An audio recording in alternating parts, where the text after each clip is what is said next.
Hi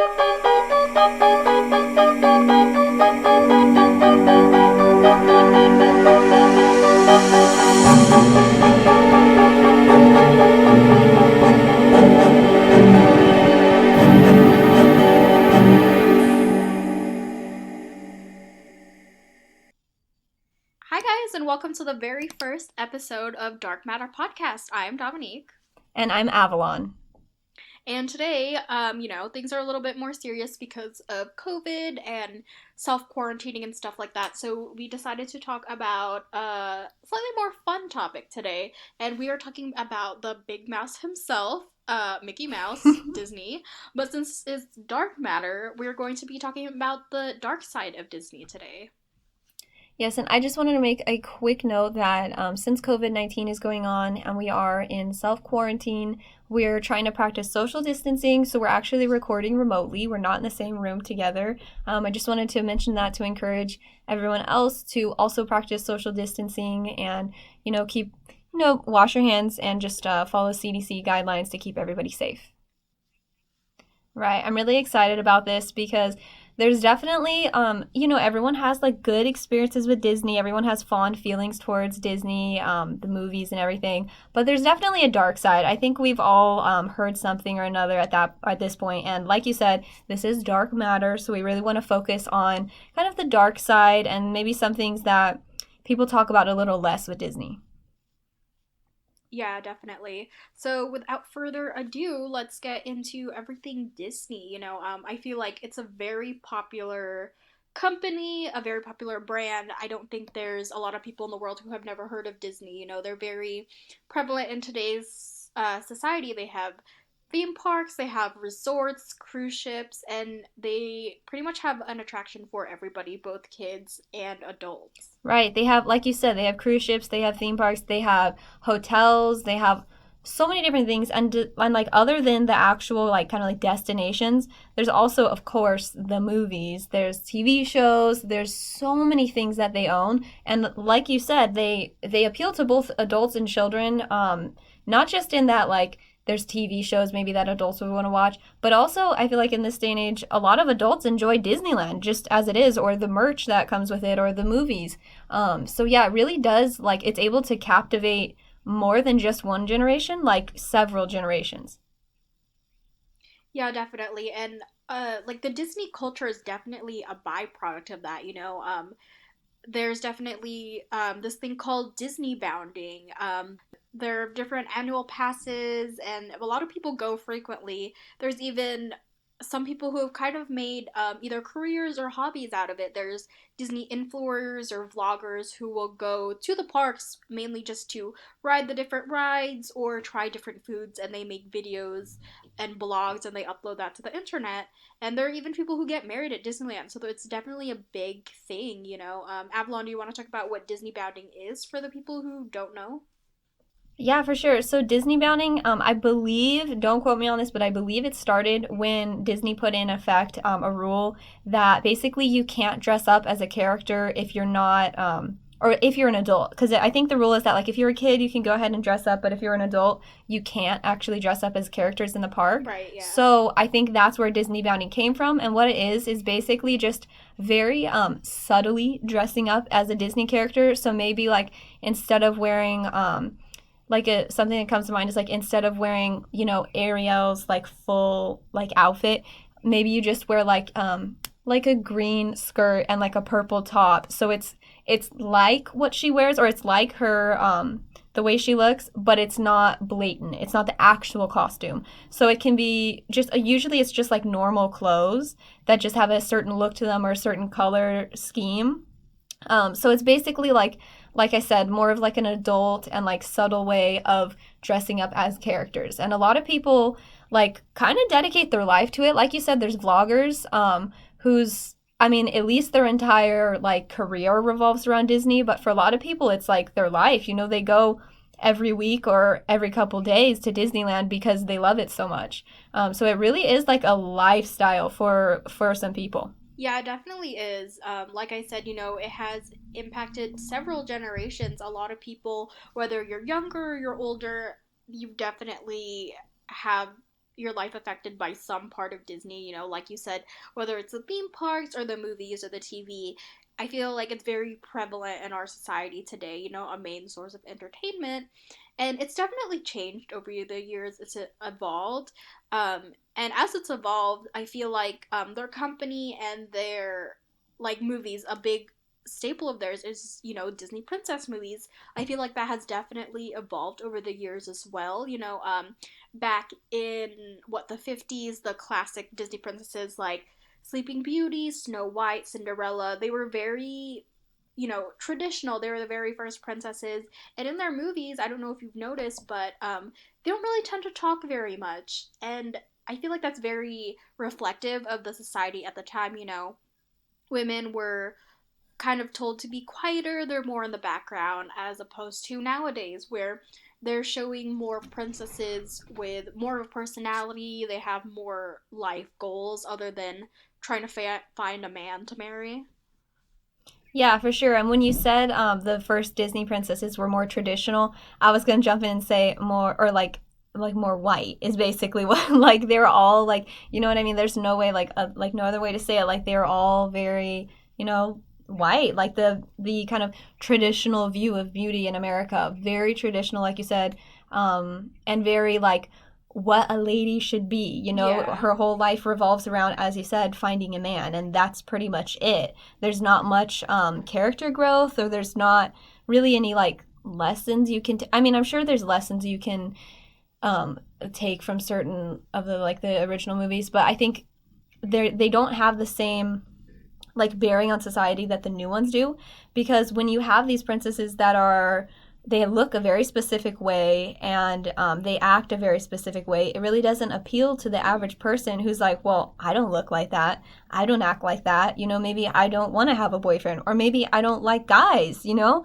So I think it's very narrow, and I'm really happy to see that in this kind of newer age of princesses, as you mentioned, with princesses like Moana. I mean, is Moana a princess? I don't. I consider her a princess, I do right? too, Like I think yeah. she is. Tiana's definitely a princess. I'm trying to think of other ones in this like newer age. I would say even I feel I've like never even seen Brave, but the Rapunzel. girl from Brave. Yeah, Okay, Brave yeah, too. Rapunzel too. Because I know in Brave, people always tell me to see it because she has blonde curly hair and I have blonde curly hair. Yeah. But I've never even seen it. But from what I understand, it doesn't revolve or doesn't even include like a love interest. Like I don't think that's the point of the movie. Oh, and even with Frozen as well. So a lot of these have like more themes of being independent, taking action for your own life, and really like not relying on a man at all. So I really love to see that representation. I think they still have a long way to go. We haven't seen any kind of princess, like I said, that's maybe not straight. We haven't seen like a princess with any other orientation. And I feel like there's always more progress to be made, but I'm happy to see the progress that has been made so far. Yeah, definitely. I think they have been making strides recently, like you said, with the more recent, newer princesses, the way they're portrayed in media. I think it's a lot healthier than what it was before. But you're right, there are definitely strides to be made. We can go a lot farther, I think. And, you know, moving on to Disney as a company, you know, like we have to definitely talk about corporate greed when we're talking about the dark side of Disney because there's no denying that they are such a huge company. You know, like we mentioned before, they own theme parks, they own movies. It's a huge brand, but they also own other corporations. You know, like TV networks and news networks, stuff like that. So they do hold quite a bit of power.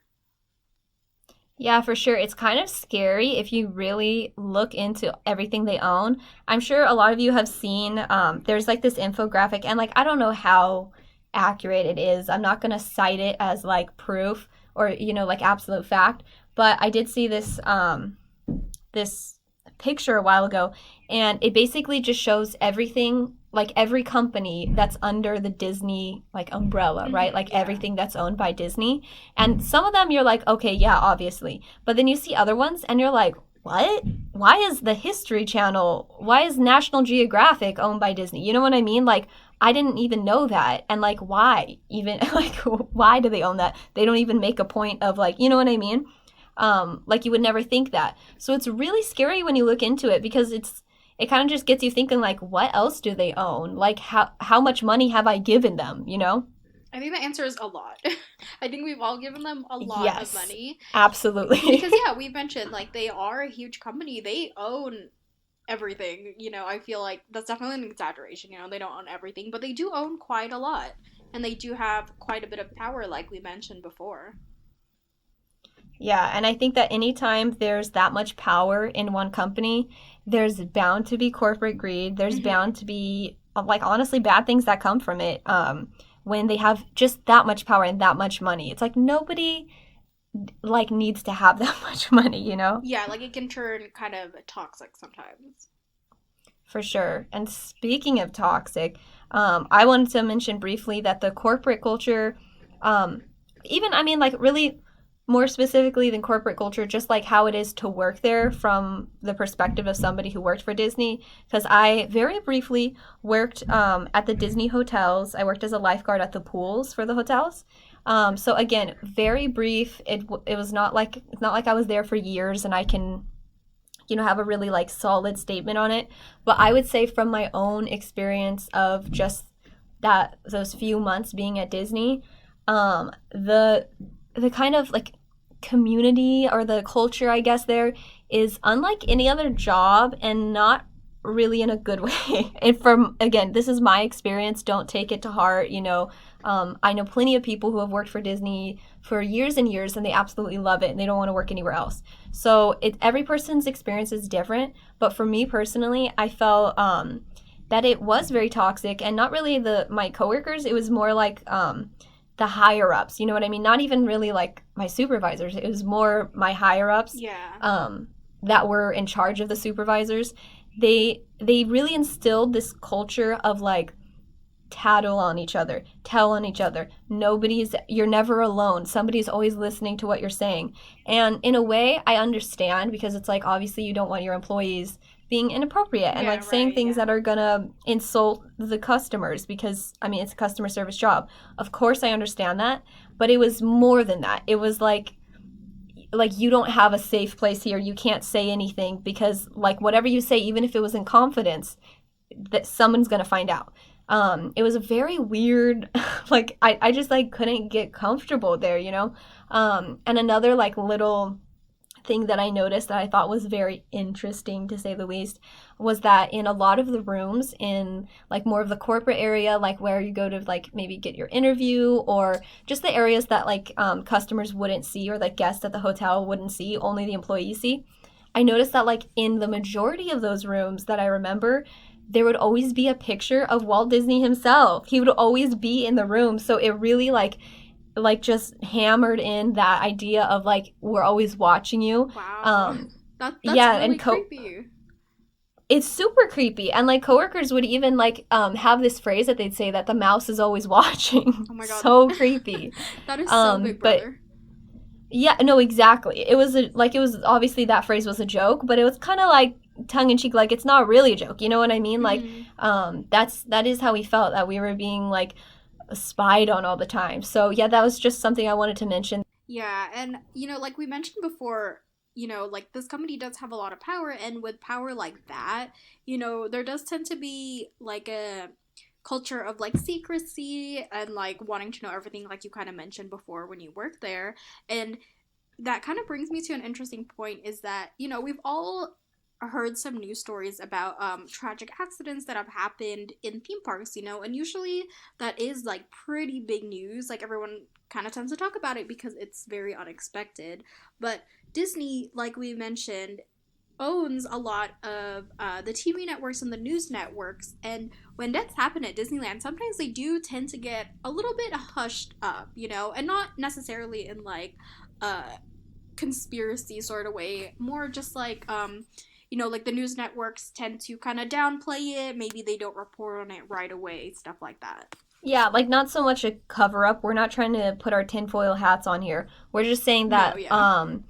they definitely they definitely make sure that their name isn't soiled, and they do that like they'll go to whatever extent they have to make sure that maybe details are left out or there's not a lot of press coverage. maybe not a cut like a total cover up of like a crime or anything like that, but they go out of their way to spare their name.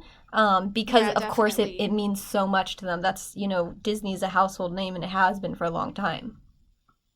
Yeah, so I don't know if you've ever heard of this case, Avalon. Like, that's happened back in June of 2016, and a little boy was dragged into a lake by an alligator. His name was Lane Graves. He was 2 years old, and he was dragged into the water by an alligator at Disney's Grand Floridian Resort and Spa in Florida. And, unfortunately, after a 16-hour search, his body was found intact, but he had drowned due to a traumatic neck injury, obviously due to, the alligator attack. And according to, like Washington Post and stuff, the tragedy resulted in much criticism of Disney's safety, and they questioned whether or not their alligator issue was more serious than they had let on. And, they also reported that even though Disney acted as though the attack came as a total shock, the gator problem had actually been worsening in the year leading up to the attack. That's so interesting because this was only 4 years ago, and I definitely remember hearing about a case where it was like a little boy was like killed by an alligator at a resort. But the funny Mm-hmm. thing is, I didn't remember it being Disney. I didn't even know it was Disney. I just remember it was at like a hotel. I mean, I could assume it was in Florida if there was an alligator involved. But I remember it was like at some kind of resort, but I didn't even know it was Disney. So that just goes to show you how, like what we were saying earlier, that point that like they go out of their way to make sure you don't know it was Disney. And that's awful that this little boy lost his life because they, weren't like paying the proper they weren't paying, or they weren't taking the situation seriously enough. That's so tragic. Yeah, definitely, and accidents do happen, but I feel like perhaps this could have been prevented. It is Florida. There is a reputation for, alligators being there in the bodies of water. And I think experts themselves say, like if there is like a large body of water, there's a big chance that alligators will be there. So, like not to say that this is Disney's fault or anything, like that. I don't know what was ever settled like in court if they were ever sued or not, but again, that is something serious that did happen. And of course, the company, like they're like any company, they have to try to do damage control. Their PR team has to definitely be at work, to try to um, resolve this situation. Yeah, and I think that, like you just said, I think any company would want to spare their name, of course. I'm not saying it's wrong to be like, yeah, we don't want to be associated with the tragedy. Of course, they want to spare their name. Any company would. But the difference with Disney, I think, is that, first of all, some companies, even though they know it's going to bring them negative press to have their name associated with a tragedy or something bad that happened, they'll still do it because they want to take accountability and they want to step up and say this was our fault and we're sorry, and they'll take that responsibility. And I think that usually with Disney they err more on the side of let's just pretend it never happened so that we keep making money. That's the first difference, I think. And also I think that, just plain and simple, almost no other corporation has the money that Disney has. So of course every company would want to cover things up, or kind of make it so that you don't hear about bad things that happen at their like properties. But Right. Disney just has the means to actually do that because they have so much money. So it's kind of just this perfect storm of sketchiness. Yeah, that's definitely true. And like there's been several deaths, of course, in multiple of their theme parks because they do own a lot of different theme parks in several different countries. Things are bound to happen. Right. But one of them that really sticks out to me is something that happened in 1974, so quite a while ago. And one of their cast members, actually 18-year-old Debbie Stone, she actually got a side job as a hostess for America Sings at Disneyland. I'm pretty sure that's not part of Disneyland anymore, but back then it was. But during one evening performance, after Debbie left the stage, the teenager was crushed to death between the rotating outer wall and then the inner stage. And even to this day, no one knows exactly how it happened. And I believe, once that did happen, Disney did take measures to add more safety precautions and to ensure that it didn't happen. But again, that is a very tragic thing and something, again, that I hadn't ever really heard about. What? Wait, so she got crushed, this teenager, she got crushed between like two walls backstage for this like singing gig at Disneyland? Yeah, so I guess the America Sings stage, it's like a rotating stage. I don't know if you ever back then, this is like early 2000s Disney, I think they still had it. But they had this stage where it will rotate and it will change scenes. So I guess that's what happened. Like she had left to exit the stage and maybe it was rotating to change to another scene, and I guess she somehow got crushed in between those two walls. That is so tragic, and it's crazy that we don't know how it happened because like I'm just going to go out on a limb and assume that maybe like her parents and the people involved in her life have some kind of idea of what went on, and like maybe Disney was a little bit more transparent with them and they just chose to not make it as public for their own name, you know, for their own like you said earlier, for their own sake. But I just wonder if there's like, you know, what the investigation into that has found, like what happened. That's just tragic. I honestly just automatically thought of her family and like I hope they have closure for that. I That's awful. Yeah, it really is. And like I said, it was a tragic accident, and Disney did take measures to try to resolve the problem. But again, like that's something like we don't really know what happened. There aren't a lot of details because, again, it is a big corporation. I'm sure they made sure to handle things in house and stuff. Yeah, for sure. That is so creepy. Yeah, and that's not the only creepy thing at Disneyland. There are actually a lot of creepy little secrets about the rides. I don't know if you've ever heard, but I guess when Pirates of the Caribbean the ride first opened up, there actually used to be real skeletons on the ride, and eventually most of them were replaced with fakes. I'm pretty sure a lot of people nowadays would not be okay with that. Going through a ride filled with skeletons, like real skeletons, but they did keep at least one of them. I believe the skull and the crossbones on the headboard of the bed where Jack Sparrow's laying on. I believe that is still real. That is the only skeleton left in there. Wait, That so you're is an saying actual right skeleton. now they still have a skull and crossbones that are real human like bones? I believe so, yeah. I think it's still on the ride right now. I mean, the first thing that comes to my mind is where? Where did you get them? I mean, I like, I'm know. not trying to make any huge claims here. I'm just genuinely curious. Where do you go to get real bones, and why did you feel like that was necessary for the ride? It's not like anyone's going to look at the bones and be like, oh, those are fakes. And even if they did, it's a ride. You know what I mean? So I find that so odd that they would even think to use real bones because I'm thinking, like, that has to be more expensive. And then the other side of me is like, is it expensive? Where do you get I bones? know, Like, like I'm where do so you where do you buy confused. skeletons? Yeah, exactly. Like, you just go to the local, like, morgue. Like, what? Like, that's crazy. That is very creepy for sure. I know, like who knows? Like maybe these people's families were like, "Hey, we're gonna donate so and so's body to Disneyland." I mean, I don't know. That's so Like funny. It's crazier like, things have oh, happened. donate to science? Nah, we're gonna donate our bodies to Disneyland. I mean, what better resting place? Am I right? Right.